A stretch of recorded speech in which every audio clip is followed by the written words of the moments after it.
What's up, everybody? Richard Dolan here for a courageous conversation. Well, man, today you're right. There's no going back. How do you feel the weight of that desire? I have been there for a while. The story's still being written, and you cut the story short. As they say, I'm playing with house money. They said, neo-fascist. You can't imagine, Richard. I've heard everything now. But I'll tell you what, you ain't never buying your time back. Value your time. Once you start a courageous conversation, there ain't ever going back to an ordinary one. What's up, everybody from around the world? Richard Dolan here. Thank you very much, Google, for having us here live and with all our friends from around the world. I know we got Dubai in the house, Germany, Stuttgart in the house. We got in the house. We got Canada represented in the house. Shalom, my friends. We got our friends from Israel in the house. We've got folks celebrating a beautiful Happy New Year to all those folks in the world of Hebrew. We got people from Boston, Massachusetts, New York City. What's up, Manhattan? We have friends from all the way around the world showing up to blow it up with our very good friend, the Professor. What's up, everybody? My name is Richard Dolan here live for a conversation with people who are moving, shaking, and even in the Professor's terms, dribbling or ankle breaking. I know that he's on the move and time is limited, so we're going to get straight to it because we have some good news and we got some bad news. We got the Professor here, and he's got a very short timeline only because, well, we just kind of, got a very short timeline. But we've got someone else joining us, a surprise guest, picking up the slack for you, Professor. So no worries, no pressure, because I know you got things to get to. So let's give this guy a real big round of applause for joining us, the one and the only, the YouTube phenom, the Professor. What's up, champ? What's happening, man? Thanks for having me on. I appreciate you being here, man. I know that you're no stranger to the screen. I know you're no stranger of connecting with people. In fact, with millions of followers, millions more who are fans. I know that the whole world, even my grandmother at 88, wants to dribble and break ankles. I mean, you weren't built this way. You were born with this gift, man. How you been, Grayson? Lately, things have been great, man. No complaints. I think initially, when COVID hit, it curved everything. Social media, business, sports, two things that I'm in majorly. And it's funny because I had to be creative about ways to shoot things because a lot of people are apprehensive about playing basketball. But now the way it's kind of turned out is more people actually play basketball outside, which I kind of like specialize anyway. So that's been great. Well, and it's good to see that you've really been a very innovative individual who's pivoting, which you're no stranger to doing. But for the short period of time that we've got left, for those who are tuning in from around the world, of course, we've got lots of people tuning in to find out what the Professor's up to. You're largely known as one of the most influential individuals on all things social media. You've got millions of followers, millions of subscribers. Why don't we start there? How did you start to realize that social media was the way to go to really build your brand and who you are out there? So I actually realized it about 2006, I believe. So I was playing for the And One Mixtape Tour. Back then, some of you guys might know what that is. It was actually a basketball tour that traveled around the world. And similar to Harlem Globetrotters, but it's not rehearsed games. It's like live gameplay. And I noticed at a certain point, people would say, "Hey, Professor, I love your stuff, man. It's great." And I'd be like, "You know what? Thanks so much for checking out the TV show." And what I'm referring to is the ESPN show that we have for 7 seasons. So I'm thinking they saw me on there, but they were like, "No, I actually seen your stuff on YouTube." So I'm like, "Oh, that's interesting." Then it happened to me over in Paris, France. Somebody was like, "Bonjour, Professor," and I was like, "Hey, how's it going?" And they're like, "We love your videos, YouTube." And I'm like, "Oh, okay." It's tripping me out. I was like, because ESPN at that point. Dude, you're tripping me out just trying to talk with a French accent. You're tripping me out right now. Hey, I'm actually 1/8 French, believe it or not. That was a sad effort for being French. But yeah, so anyway, I started to notice this thing was global. It was everywhere. Everybody had access to it. And so I started actually having my friends that were editors start uploading content to try to saturate YouTube with my content to hopefully get more bookings. And then when I found out about Google AdSense about 2009, and then I met actually like 4 or 5 people that were making a living off YouTube. They're making more than 10 grand a month. Then I started to get strategic and say, like, I started my own channel, and it's like, okay, how can we get serious and try to do some numbers? Hey, man, if you're just tuning in, this is the Professor talking some real gold here about how he became not only just a basketball phenom, but also a YouTube influencer. I mean, we've got people in from Africa. Love Grayson. it. We got people in from all around the world here. You got hello from Nairobi. You've got hellos coming in from, wow, people are in from New Zealand right now saying hello. Hey, listen, so I got to just tell a quick story because we've only got a little bit of time with you because I know you got to run.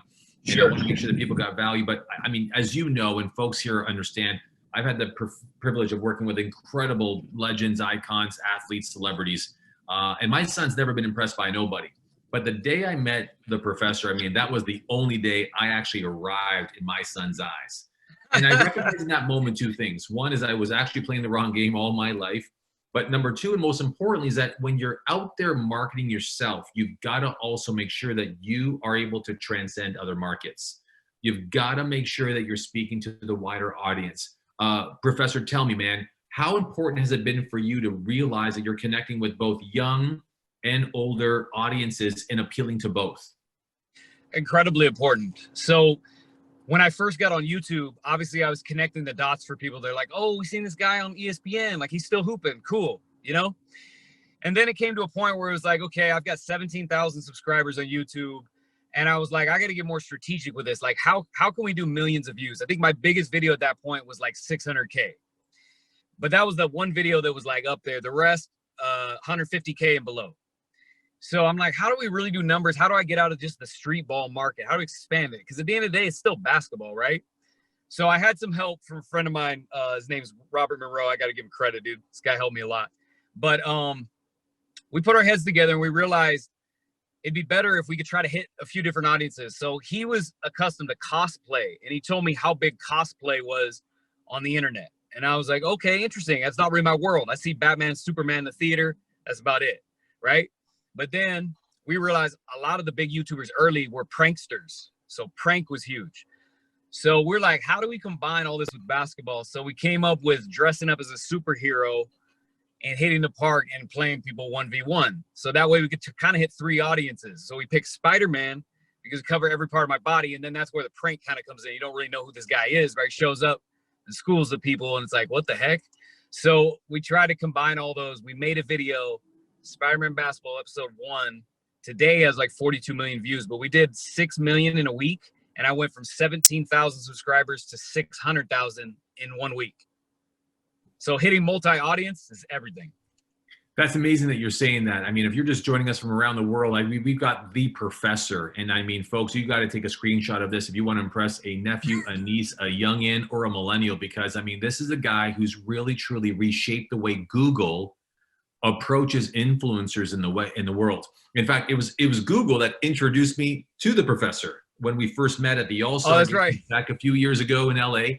And we had a chance to hit it off. I was walking with the second in charge Google executive who says, hey, dude, have you met Grayson? I'm like, who's that? And he's like, dude, you don't know who Grayson is, man? I said, man, I had no idea. I mean, I've walked the streets of LA with lots of celebrities, but no one gets more attention than this cat right here. And I mean, what he's been able to master is the opportunity of not only coming out of obscurity, but remaining in the view of many. So Grayson, why don't you share with our friends, are there new things that you're doing right now that others would love to know that they can try to continue building their audience and connecting with those who want to learn something? Yeah. So something that everybody can do.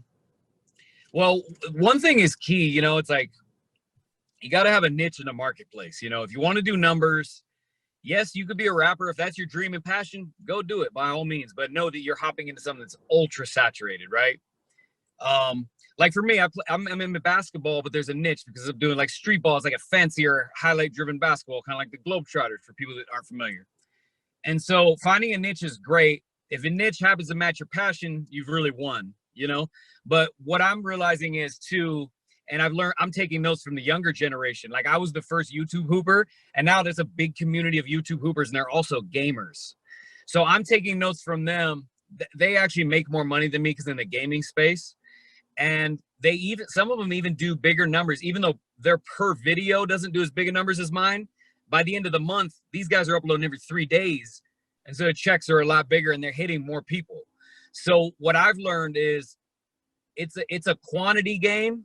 But if you can do quantity plus quality, you've really won. You know what I mean? So I'm right now focused on trying to upload more, but still keep quality. So, you know, hiring people to help me is what that comes down to. If I was just starting out and editing myself, that would require shooting simpler stuff, simpler edits that can be edited quick and go up, and I can solo it. Because when you first start out, you wear all the hats.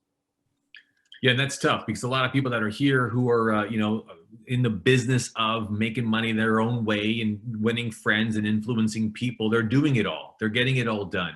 And how important have you found it to be understanding how technology works and how cameras work and how maybe even doing a little bit of editing works? Have you found yourself dabbling in that area while you were building up your repertoire and your reputation? Oh, it was big clutch, man. Very clutch. For people who don't know the terminology. But yeah, so basically, I wore all the hats when I started. I edited my videos actually until about 2014. So I learned on iMovie, you know, Steve Jobs, super user-friendly. But then I went to Final Cut because you can make a little more advanced edit, but it's like just like iMovie. It's the same principle, right? You just can do a few more things. Final Cut Pro, $299. I would recommend starting with that for anybody who's trying to hop in and get their editing going. I would also recommend, yeah, like Rich said, with technology, you know, get a cheap vlog camera or get something that's easy that you can just do a point and click. DSLRs can get very complex, especially the more expensive you get. Billions of settings, filters, you got to change it for the light. What I'm a fan of, especially for my friends who I've helped start their YouTube channels, is find a camera that's like, it could even be a couple $100s. You can find a really good one for about $1,000, but some you just turn on, point, and hit record, and you're ready to go. You know what I mean? It's going to save you a lot of headache at first. You can learn a more expensive camera in the process. You know what I mean? But just, I'm a fan of like, let's just start now. You know what I mean? Use your cell phone. The iPhone is great. You know what I mean? Get one of those little $15 tripods at CVS or Best Buy. Set that thing up. Boom. You just point and click. You're ready to go. And then the edit becomes very simple too. So I think learning the technology was key. You know what I mean? My friend Rob, who I was telling you, showed me how to use a DSLR 2013. I'm indebted to him. You know what I mean? That was big. So do you find yourself actually at this particular time, given the crisis at hand and how the world is unfolding, you shooting more content or less content? Everybody's actually trying to shoot more if they want to keep their AdSense check as it was. YouTube helped us out a little bit. They made it to where if a video is longer than 8 minutes, it runs 2 ads. It used to be 10 minutes. So they shortened that. That was cool because like majority of my videos are 7 to 10 minutes. So now I'm getting 2 ads on like way more videos. So that helps. But I think shooting more, I think at the end of the day, it made most YouTubers who are making a living, it took them down on the AdSense, so they tried to turn it up. And so if you're just starting, you know, you're still competing with that whole marketplace. So you want to try to shoot more. But I will say, can you still blow up at 1 or 2 videos a week? Yeah, you can. You can, but you got a better opportunity doing 3. And if you're doing 5, you're really winning. You're really winning. You know what I mean? You're connecting with the audience at a very simple rate. It's not, it's you're building a library quicker, but you're also connecting with people just more often. You're just reminding people more often that you're out here. Now listen, I'm going to do a real cool entertainment entrapment trick, which is like, you know, there's so much I want to ask you. There's people asking me questions. I've never seen so many questions come in under the private line here. So pissed I can't be on here for an hour, man. We're going to have to part 2 this, man. Dude, I totally was looking for that. So I'm completely happy that you said it. We'll do a part 2. We got him. We got him for a part 2. But here's one of the things that came up from the Google executives that I know a lot of folks here will love to know is that you came across in the world as some sort of a reality show type guy. Yep. How important do you feel it was to keep reality as a part of your MO? To keep it real, to keep streetball there? So a lot of people who are professionals and entrepreneurs that want to really connect with the community and really create authentic results. Do you feel reality is an important part? Because in this world of stage lighting and filters and all the other fancy stuff, keeping it real, do you feel that's still important to have content? I think it's incredibly important. Incredibly important. I usually don't define it as showing reality. I define it as just like showing personality, interactions with other people, but reality, same thing, right? So the more you can show your personality, the way you live your life daily and you interact with others, is big. I like how Gary Vee talks about it. He says, instead of just giving information, or like for me, just doing highlight basketball, which is how I really wanted to do YouTube when I started, it's better to document the journey. You know what I mean? Whatever your journey is. It's like, if you want to be in the business of construction, instead of giving construction advice, show your journey into developing into whatever position you want to be in. You'll be able to connect way more because people can be there with you through your journey, and they can relate to you, because a lot of times when people start this, they're not always at the top, right? We're not all Grant Cardone. We don't start social media at 10x lifestyle. You know what I mean? So you got to start at the bottom, but people can enjoy going with that journey. So for me, what I found, and this is a big key right here, most people, when they start social media, they want to do it their way. Like, I just want to do basketball highlights and call it a day. I don't want to get into personal stuff. But then I realized the audience wanted that. When I showed a game, when I showed a vlog, and I showed a little bit of lifestyle, and then I showed a story with the lifestyle and a story how we ended up into a game, whether it was like we were touring New York earlier that day, and then we went to court, some dudes started talking trash, and next thing you know, we're into a game. That's way more captivating. So it's like the story leading to it was everything. So I realized what I took away from that was, if you want to do social media, most of the time you can't do it the way you want to do it going in. It's a 50-50 tug. You have to do 50% what the market wants, and then 50% you like it. You can't sell out and do 100% what the market wants, because you'll burn out, you won't like it. And you can't do 100% what you want, because it's not fair to them. It's not what they want. So it's usually like a 50-50 thing. Well, listen, man, speaking on 50-50, we actually wanted to head off right here at this particular moment, because I wanted to meet you halfway as well. I know you got yourself overbooked, overextended, but man, in good graces, you're here with our friends. You're here to part your advice. I got you down for a part 2. We'll definitely log that up. Love it. But folks, give them some love there in that chat room. Let them know how much you appreciate who the professor is as a YouTube phenom. We'll see a part 2 conversation. Hold your questions, folks, because we'll circle back with the one and only, the professor, when he's sitting still off court and with us. So Grayson, I appreciate you. God bless you. Humble, man. You to be here, man. I'll circle back and we'll get that time going, okay? Hey, God bless, man. Talk to you soon. All right.